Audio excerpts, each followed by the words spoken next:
La justice dans la dynamique de promotion de l'état de droit. De nombreux acquis sont enregistrés depuis la mise en œuvre de la réforme du secteur. Avec plus de 400 dossiers criminels jugés en 6 mois, l'administration judiciaire gagne le pari dans la célérité concernant le traitement des affaires. Un résultat obtenu grâce à la collaboration des acteurs de la chaîne pénale. Dans le cadre de la répression des infractions à la loi pénale,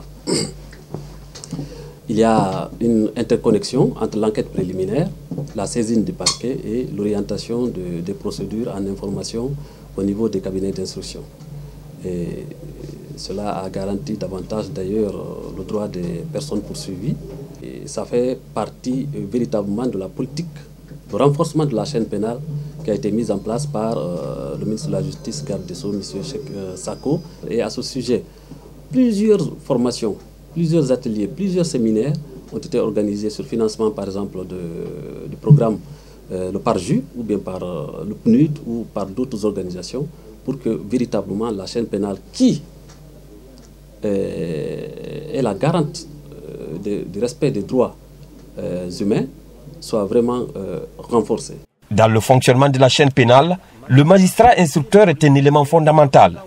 Djelabari, doyen des juges d'instruction au tribunal de première instance de Kaloum, explique les techniques d'une enquête judiciaire. Par exemple, si on poursuit des individus pour attaque à main armée, mais quand ça arrive au niveau du juge d'instruction, du doyen du juge d'instruction, nous avons des règles. Le code de procédure est très clair là-dessus.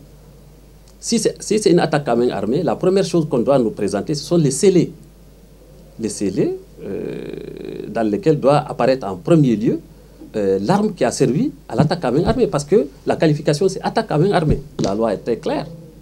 S'il n'y a pas ces éléments de preuve, et surtout lorsque la personne poursuivie nous dit qu'ils ont été forcés, ils ont été violentés, ils ont été privés de nourriture, pour dire qu'effectivement ils ont attaqué telle personne ou ils ont attaqué tel navire, en ce moment ça ne tient pas. Nous sommes obligés de relaxer purement et simplement la personne en question par une ordonnance non-lieu.